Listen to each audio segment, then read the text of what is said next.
73장. 내 눈을 더러 두루 살피니 산악이라. 날 돕는 구원 어디서 나 어디서 하늘과 땅을 지은 여호와 날 도와주심 확실하도다.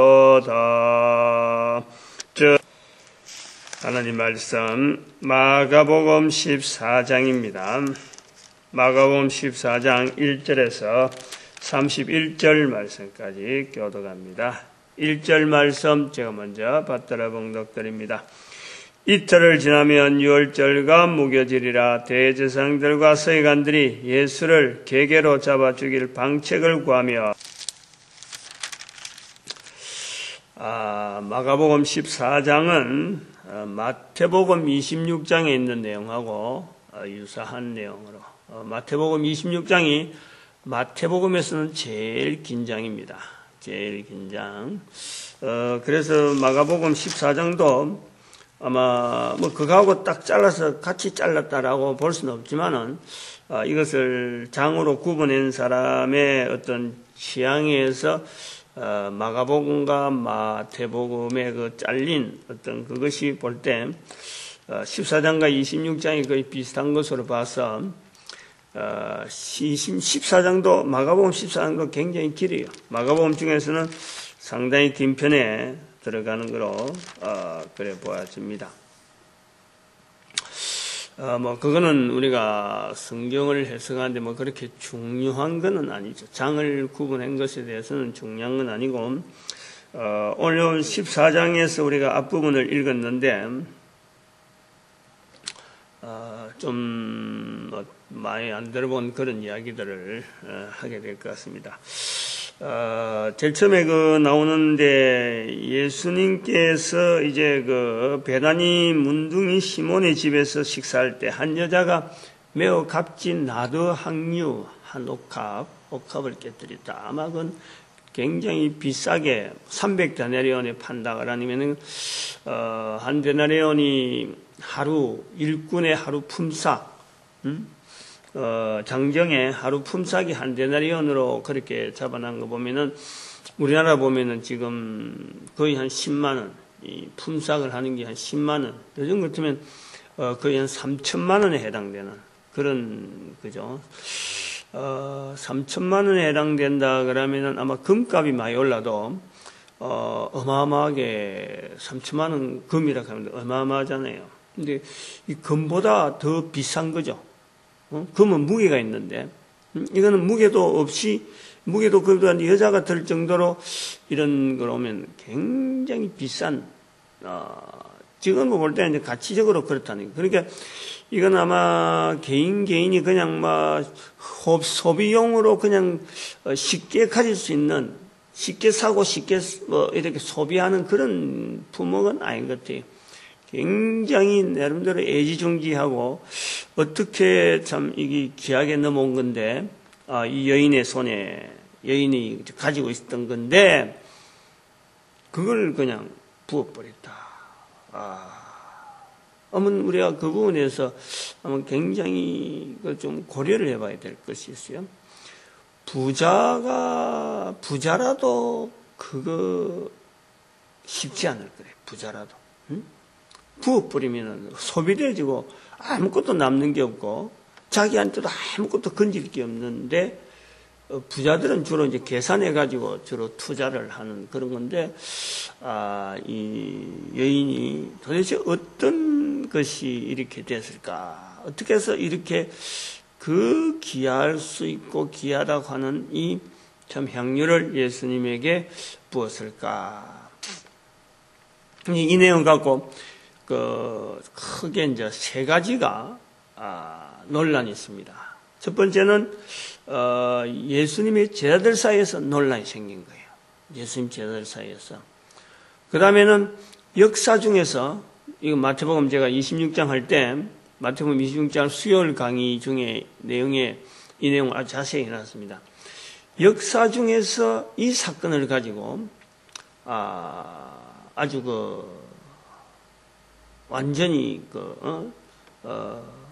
어떤 예수님의 제자들 속에서는 가난한 자들에게 팔아서 이걸 주지 왜 예수님한테 부었느냐 하는 논란이 오늘 본문에 나오고, 역사적으로는 이 여인과 예수님 사이의 관계를 어떤 비화 이렇게 확대해서 가고 이걸 문학적으로 연결하는, 그래서 좀 이런 걸 해서 좀 사회 이목도 좀 받고 하려고 하는 이런 어떤 장사적인 이런 쪽으로 넘어가가지고 이것이 지금도 영향을 받고 있는, 그런 도마복음이라 하는, 이런 그런 막달라 마리아라고 하는 마리아를 막달라 마리아로 이어가지고 아주 예수님과 아주 깊은 관계 어떤 이런 표현을 하는 것이 이제 역사적으로 나타나는 이 논란.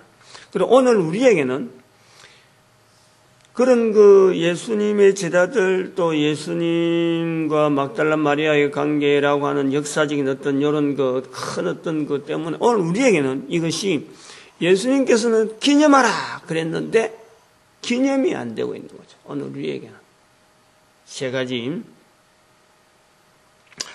그거는 이제 마태복음 26장에서 구체적으로 좀 자세히 살펴보면 될 거고, 내용 같으니까 아무튼 기념하라 그랬는데 기념하지 못하는 사건으로 지금 남아있는 내용이란 말이에요. 그리고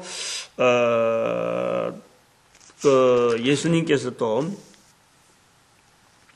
이 유월절을 예비하면서 유월절을 어디서 먹을까 하고 제자들이 이제 그랬을 적에 유월절 예비하는데 이 유월절에 대한 예수님의 이 남기신 일, 오늘날 우리에게 성찬, 성만찬, 그걸 통해서 이거는 내 몸이다, 내 몸이다, 이거는 내 피다 라고 남긴 그걸 해서 예수님이 그걸 또 기념해라 그랬단 말이에요. 누가복음에 기념해라 말씀하셨어요. 앞에도 26장에 있는 마태복음 26장에 있는 사건, 마가복음 14장에 있는 사건, 여인에 대해서 기념하라 그랬는데 이 또 예수님께서 직접 또 기념하라는 것이 바로 성찬식. 이게 같은 날에 있은 거로 지금 되어지는 거죠. 같은 날에. 이제 기념하라 하는 이 내용도 우리가 볼 때 이스라엘 백성들이 가지고 있었던 그 유월절에 대한 이 사건은요, 이스라엘 역사라든지 또 이스라엘의 백성들의 그 삶 속에서 아주 막 뿌리 깊게, 엄청나게 뿌리 깊은 하나의 기념일이 이 유월절이거든. 모세로부터 시작되어지는, 그 오래된 어떤 전통. 그래서 이 유월절을 드리면서, 유월절을 보내면서 이스라엘 백성들이 늘 바라는 것 하나는 다시 한번 메시아가 오시면은 모세를 통해서 이스라엘 백성들에게 나타났던 이 유월절과 같은 이 이스라엘 백성들의 구원의 역사를 이스라엘 백성들이 늘 삼아하는 거죠. 늘 삼아하는. 이런 어떤 이스라엘 역사의 어떤 흐름, 그걸 기념하고 있는 날에 예수님이 그 유월절을 그대로 받아들이면서, 예수님께서 기념하는 것을 말씀하시는 거예요. 다시 말하면, 예수님은 지금 이 유월절의 어떤 주인 되어지는 모습으로 유월절을 완성시키는 이스라엘 백성들의 바라는 바람의 전체를 지금 몸에 받으면서 그리스도이심을 드러내는 하나의 유월절의 주인으로서 지금 일하는데, 이제 공포할 때라도, 내가 이제 주인이다. 유월절의 주인이다. 그러면 유월절은 다 폐지되고, 성찬식을 앞으로는 기념하라. 이렇게 하지 않는 거지. 다시 말하면 기존에 하고 있는 문화라든지 기존에 하고 있는 그 역사를 그대로 받으면서 하나님은, 예수님은 그 잠정적으로 나타날 수 있는 그 어떤 힘, 이걸 변화시키고 이게 완성되었다라는 것을 알려줄 수 있는 그 장치로서 기념하라 라고 하신 거란 말이에요. 기념하라. 기념하라. 근데 이 기념하라 말씀이 같이 기록되어진 아까 베다니 향유의 사건에서는 기념하라 라고 같은 기념을 해, 기념. 그런데 이거는 지키지 않았고, 하나는 지켜진다고 하는 그 자체가, 좀 지금에 와서 그 성찬식이라고 하는 자체가, 오늘날에는 어떤 형식, 어떤 1년에 몇 번씩 하는, 어떤 1년에 몇 번씩 어떤 지켜지는 어떤 의례의, 아니면은 좀 날짜를 정해서 이렇게 해야 되는 하는 이런 어떤 부담감에 의한 이런 어떤 열차가 되어지는 거예요. 어떤 날이 분명히 있고, 이것을 우리가 생각을 해볼 수 있어요. 지켜진다, 기념하다라고 해서 한다고 하는데 그것이 올바르게 지금 지켜지고 있는가? 이 성찬식이 과연 그렇게 1년에 몇 번씩 각 교회마다, 각 어떤 형태마다 다 틀리면서 어디 뭐 큰 집회만 있으면은 노예나 하면은 노예에서, 안 그러면 또 무슨 큰 그 회식이 있으면은 그게 이제 만찬 형식으로, 이제는 성찬 형식으로 이렇게 그 어떤 의미를 두면서 나가는, 또 어떤 교회에서는 말이죠, 우리 교회처럼 사람이 많이 적게 없을 적에는 1년에 내가 이제 4번은 하려고 하는데 어떤 때는 2번, 그렇게 되어지는 거죠. 이 잘 지키지 않는. 그래서 이 지켜진다, 이 기념하라 하는 이 부분이 분명한 개념이 없단 말이에요. 분명한 개념이. 6월절이라 하면 절기에서 분명히 딱딱 되면, 그때 되면 이스라엘 백성들이 전부 다 지키는데, 이게요, 기념에 대한 개념이 이게 지금 흐려지고 있다. 이제 본문에서 우리가 한번 고민해 봐야 될 부분. 그 다음에 또 하나 사건이, 마태복음에서는 제가 말씀을 안 했는데, 26장에서는 말씀을 안 했는데, 너희 중에 한 사람, 18절에 너희 중에 한 사람 곧 나와 함께 먹는 자가 나를 팔리라. 그래서 이는 그 사람은 차라리 나지 않았다면 제게 좋을 뻔하였느니라. 저는 이제 이 말씀을 나지 않았다면 좋겠다. 그래서 이스라엘 백성들의 이 예수님이 12제자 중에서 제자 하나가 빠지면 11제자란 말이에요. 11제자. 그걸 그 시편, 제가 이 내용을 어디다 연결해 보려 하냐면은 시편 그 15편에 지금 그 시편을 그렇게 하고 나옵니다.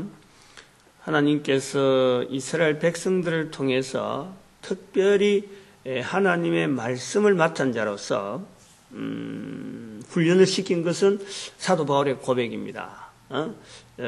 이스라엘 백성들을 훈련시킴으로 말미암아 언어라고 하는 이 어떤 집성이 되어지는 이 문자적인 이런 기록들이 꾸준히 남아서 하나님의 원하시는 어떤 동향들을 인간들에게 바라는 것을 이스라엘 백성들을 통해서 문화가 남기고 역사가 있고 하는 이 모든 거 참 혼란하다 하고 어떤 질서라고 하는 이런 거 속에서 하나님에 대한 내용을 기록할 수 있는 그 민족으로 삼은 것으로서 로마서 3장에 이스라엘의 남이 무엇이냐 하는 그 사도 바울의 그 고백이 이 로마에 보내는 편 중에 있다. 말씀을 맡았습니다. 이렇게 표현하는. 그래서 이 말씀을 맡았다 하는 그 이스라엘 백성들이 시편 속에서 한 편 한 편을 정할 때 이스라엘 사회에 녹혀 있는 가장 중요한 어떤 주제와 이슈들이 그 편에 한 편 이래 결정할 때에 어떤 중요한 그 순서대로 이렇게 편을 이렇게 배열을 한 거 아니냐. 1편은 뭐고, 2편은 뭐고, 3편. 이렇게 쭉 했을 적에 그거를 가지고 이제 제가 주제를 가지고 주제가 있을 것이다. 그 주제가 순서가 이스라엘 백성들이 가장 잘 알고 있고 몸에 배어 있는 그런 순으로 나왔을 것이다. 하고 이제 나왔는데, 1편, 2편, 3편은 성부, 성자, 성령. 그 다음 4편은 선지자, 전도자, 성령님에 의한 인간 연결되어지는 그래서 4편은 의의 제사 하는 그 표현이 있어서 4편은 선지자 혹은 전도자. 그 다음 5편은 거짓이라 거짓말하는 그 어떤 내용이 들어있어서 거기에는 그러면 이거는 마귀 그 영적인 부분의 흐름에서 성령, 성부, 성자, 성령, 인간의 영성, 그 영성을 해서 의의 제사. 그리고 5편을 마귀, 그 다음에 5편 마귀고 6편은 이제 영혼, 7편은 그 심판. 이제 하나님이 하시는 일에 대한 이 내용들을 쭉 이렇게 하고, 그 다음 8편은 7편까지는 그래 하고, 그 다음에는 8편은 그 인간, 인자가 무엇이간데 하는 그 면에서 인간. 그럼 9편은 인간들 중에서 가장 하나님께서 이렇게 바라보시는 그 무리, 가난한 자. 오늘 여기도 본문에도 예수님께서 말씀한 가난한 자는 너희와 항상 함께 있다는 이 가난한 자가 이스라엘 백성들에서 굉장히 큰 이슈고 사회적인 정책에 아주 중요한 어떤 이렇게 하나의 기둥처럼 되어지는 것이 단어가 가난한 자. 가난한 자. 이제 가난한 자를 괴롭히는 이 무리가 8편부터 8편, 9편, 8편이 인자, 그 다음에 9편이 가난한 자, 그다음에 10편이 가난한 자를 괴롭히는 것이 악인. 악인보다 한 단계 높은 것이 9편에서는 10편부터는 악인, 죄인, 오만한 자. 이 10편, 1편, 2편, 3편하고 10편, 1편에 있는 그 내용을 악인, 죄인, 오만한 자. 이게 이제 10편, 11편, 12편으로 봤죠. 제목으로 본 거예요. 그러면 13편은 어느 때니까 그래서 13편에 예수님, 이제 그리스도에 대한 14편은 그리스도가 시온에서 나야 된다 하는 이스라엘 바람. 이 15편은 바로 이 구원을 받을 사람들이, 구원받은 사람, 그 성산, 주의 성산에 오를 자 누구며 주의 장막에 거할 자 누구니까 15편이 그렇게 되는 거예요. 구원받은 사람들의 모습에서 이렇게 나는데, 거기에 나오는 제목, 주제가 정직히 행하며, 그 다음에 공의를 행하며, 공의를 일사하며 하는 이렇게 나오는데, 정직을 행하며 공의를 일사하며 또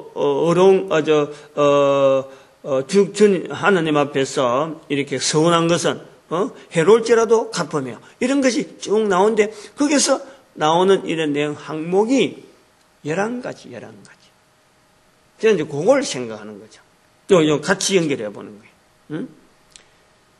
그 이스라엘 백성들이 12제자라 하는 이런 생각을 가지고 10편, 15편을 기록한 건 아닌데, 주의 장막에 거할 자가 누구니까 할 때에, 그때 나온 것이 11주제가 나왔다 하는 그걸 제가, 아침에 새벽에 이렇게 연결이 되어지면서, 이 예수님의 12제자 중에서 한 제자가 빠지면은 11제자가 되는구나. 이제 그걸 한번 생각을 해본 거예요. 했는데, 이게 정확하게 맞다, 안 맞다, 요렇게 우리가 보기에는 좀, 어찌 보면 이게 알레고리 같은 그런 해석이기도 하지만은, 그냥 암송할, 그런 일이 있다 정도에서, 참조는 하는데,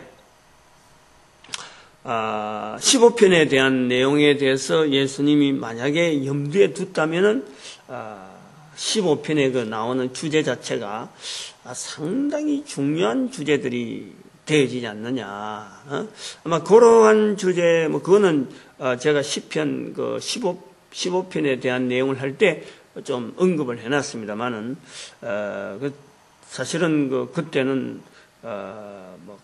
하나하나 11개에 대해서 뭐 특별히 뭐 분해하고 이러진 않았는데, 오늘 여기 제자들의 관계 숫자하고 만약 맞아간다면은 그건 굉장히 중요한 어떤 그 표현이 돼 있을 것이다. 저는 뭐 정직에 대한 것만 좀 그때는 좀 이렇게 했는데, 오늘 제자들하고 한번 연결해 볼 때, 이것이 그냥 우연히 주어진 건 아닐 수가 있다 하고 한번 생각을 해 보는 겁니다. 다르게 하면 예수님께서는 지금 이스라엘 백성들이 가지고 있는 이 말씀을 가지고 있는 이 이스라엘 백성들이 가지고 있던 그 어떤 시편이나 안 그러면 뭐 창세기, 출애굽기, 레위기, 모세오경이나 이 선지서 모든 것이 예수님 앞에서는 다 거의 정리가 되어 있는 거예요. 다 이스라엘 백성들이 어떻게 참 이 복음을 나타냈는데 하나님 앞에서 도구로서 어떻게 활용할까 하는 것이 하나님 앞에서는 다 정리가 되어 있단 말이에요. 그래서 만약 이런 것을 통해서 숫자적으로 연결되어지는 것 된다는 것은 예수님께서 이미 다 알고 계시면서 아마 이스라엘을 12명을 제자로 삼는다. 물론 그 12지파하고 관계가 있고, 또 12지파 중에서도 이스라엘 12지파에서도 단지파가 나중에 그게 없는 거예요.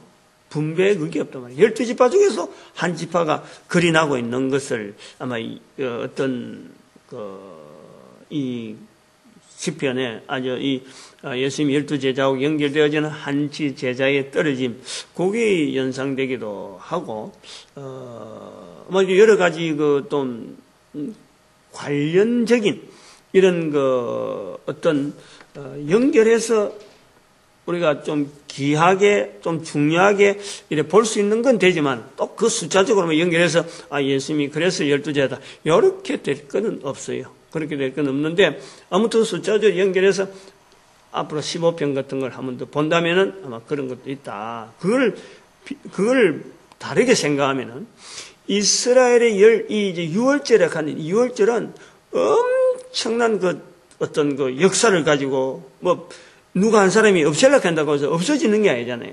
근데 그 역사를 가지고 있고 한데 그것이 그대로 물결이 갈 것 같은데, 거기에 예수님께서 그날에 이것은 바로 내 피다, 내 몸이다 라고 할 때에, 거기 큰 물결 속에 나와 있는 문화 속에서는 그게 얼마나 그냥 하찮게 지나가는 이스라엘 12제자 그거 들으면서, 이제부터는 이 6월절을 없애버리고 예수님의 피, 예수님의 몸, 이걸 해야 되겠다. 이렇게 생각할 사람이 아무도 없죠.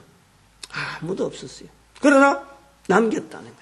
그 남기신 말씀 한마디가 결국에는 오늘날에는 6월절이라는 개념보다도 성찬이라고 하는 예수님의 몸과 피를 기념하는 이런 일에 우리가 방향을 돌린 거죠. 예수님께서 만약 그 6월절 그대로 놔뒀더라면은 오늘날도 우리는 여전히 이스라엘 백성들의 6월절에 흔적을 찾아서 그걸 우리한테 막 도입하려고 하는 그런 일이 있을 것이다.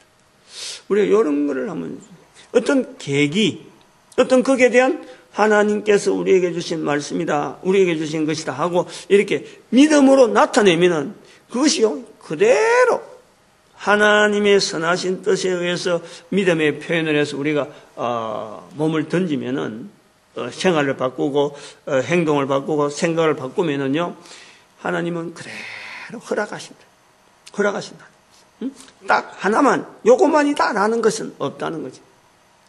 그런 것을 우리가 볼 때 기념이라고 하는 아까 그 베다니의 사건 기념, 그 다음에 예수님의 예수님의 만찬에 대한 기념, 그 다음에 이스라엘의 12지파에 대한 이런 사항, 이걸 통해서 하나의 기념적인 내용으로서 시편 15편에 있는 내용을 한번 다시 구체적으로 좀 우리가 접근해 본다 그런다면은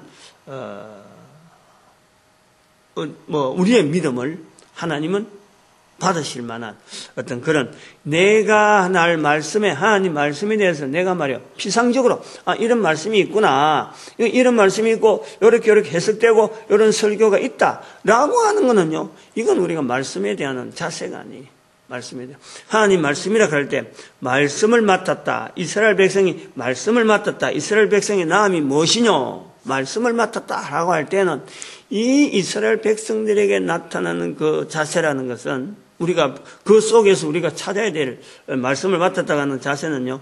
말씀이 그냥 기록되었다, 선포되었다. 그건 내하고 관계없다. 기록된 것 자체가 내게 돼야 돼. 내 말씀이 돼. 나에게 하는 말씀이 돼서 내 생활이 변화돼야 돼. 내 생활이 달라져야 돼.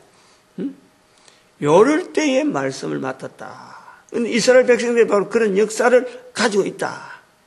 6월절이면 6월절 자체를 이스라엘 백성의 생활 속에서 그대로 나타내고 하나님께서 참 만들어 놓으신 모든 어떤 그 역사 속에서 이스라엘 백성들이 그대로 지키려고 애를 쓰더라는 거예요. 할례도 하나님께서 말씀하시니까 할례가 있는 거지. 이렇게 어떤 주제가 갈 수 있다 볼 때 우리가 이 하나님 말씀이라고 할 때 또 기념하라 그랬는데 기념하라고 하는 그 말씀 자체에 대해서 우리는 얼마나 내가 기념하고 있는가.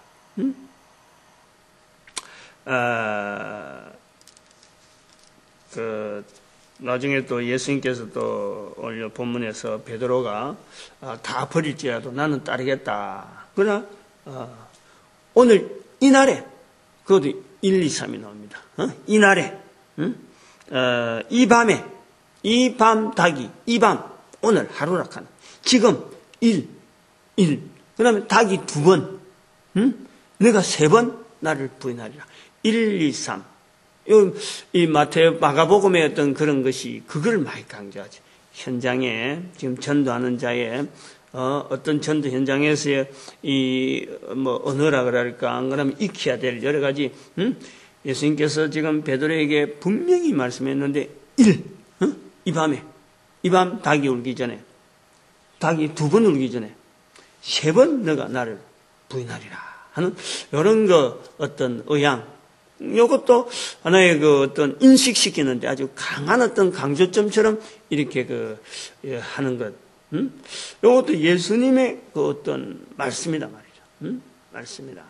그래서 그 부인에 대한 사건에 대해서 잊어버리지 않도록 하고 다시 회복할 때에 그 사건이 베드로로 하여금 꾸준하게 하나의 이 제자의 자리를 계속 지키게 만드는, 하나의 나름대로 하나님이 예수님께서 쓰시는 하나의 방법이다. 우리에게도 그렇게 하나님께서 말씀하신 말씀 한 말씀이라도 이게 내가 내 환경 속에서 탁 받아들인 게 있으면은 그걸요 잡고 붙잡고 실험하고 살아가는 그런 자세가 우리에게 요구되어지지 않는가. 오늘 여기 본문에서 기념하라 하는 내용을 통해서 그냥 흘러가고 훑어지고 하는 것도 있지만은 꼭 지켜야 되는 이런 부분에 대한 거는 결국 내 한 사람이 하나님께서 말씀하신 이 말씀 속에 내가 얼마나 깊이 들어가 있느냐.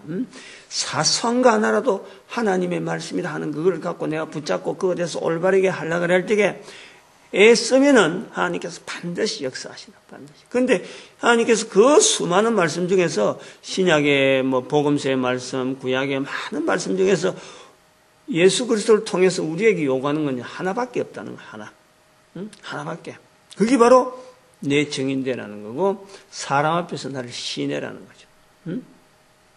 기념하라. 예수님을 기념하라 하는 어떤 표현에서 다른 말을 하지 아니하고 말씀을 하지 아니하고 오직 하나만 남겼다. 근데 그거를 지금 기념하고 있느냐? 그거 비교해 보면요. 성만찬 또 여인의 베라니 향유 사건의 기념 이런 거 안 하는 건요. 지금 우리가 명약관하게 안 하고 있다는 거지. 기념하라 한 것도 안 하고 있고 성천하시면서 한 말씀 남긴 내 증인되는 것에서 우리 모두가 다 소홀히 하고 있는 거예요. 소홀히 하고 있는 거예요. 제가 참 요즘 참 그렇게 생각을 합니다. 큰 힘은 없는데 누가복음 18장 7절의 말씀에 불의한 재판관이 참 예화를 들면서 하물며 하나님께서 그 택하신 자들의 원한을 풀어주지 않겠느냐. 풀어주지 않겠느냐. 제가 이제 원한적인 그런 자세로 이렇게 전도를 안 하는데, 이렇게 교회가 전도하는 문화가 되어버렸는데, 어떻게 하든지 이 전도하는 문화가 다시 살아나길 바랍니다. 내가 어떻게 하든지 조금이라도 이 어떤 힘이 되든지 일을 좀 해서라도 요거 좀 돌려놓고 싶다. 이거 좀 돌려.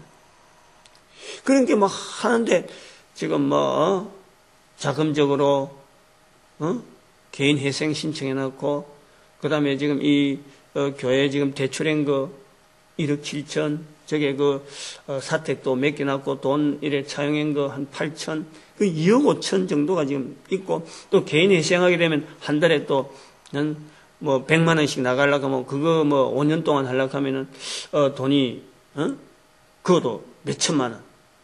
전체적으로 하면 지금 돈 물린 게 어마어마하게 한 거예요.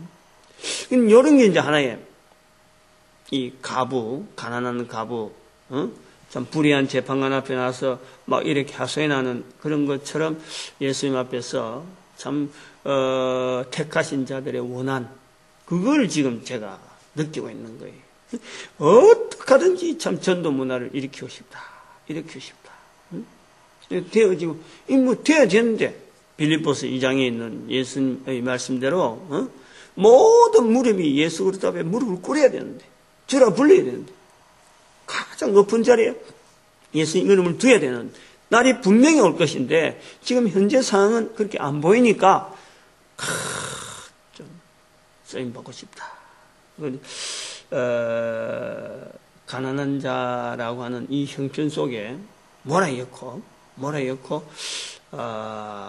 하나님의 역사는 분명히 또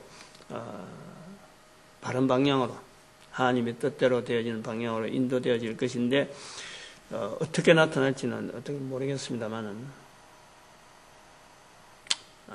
놀라운 방법으로 되어질 줄 믿습니다. 그래서 오늘도 우리 아침에 바라야 될 것은 교회로 왔다라는 것은 이건 어마어마한 축복의 자리라.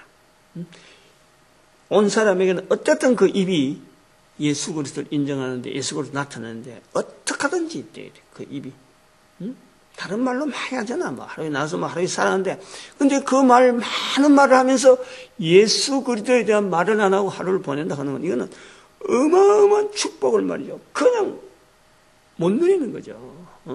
그거 예수 그리스도 이름을 알리는 거. 그다음 교회는 수많은 교회와 또 교회 형태를 통해서 절은 절대로 또 뭐 사원은 사원대로 이름을 가지고 있는 이 많은 사람을 옳은 대로 인도하려고 참으로 어떤 조직되어지는 모든 조직 속에서는 우리가 거기에는 예수 그리스도라 하는 참 이 어떤 하나님과 연결되어지는 길이요 진리요 생명되어지는 그 예수 그리스도를 반드시 연결해서 모두가 다 하나가 되어서 하나님 앞에 죄지은 인간의 본연의 자리를 깨닫게 하는 이 일에요.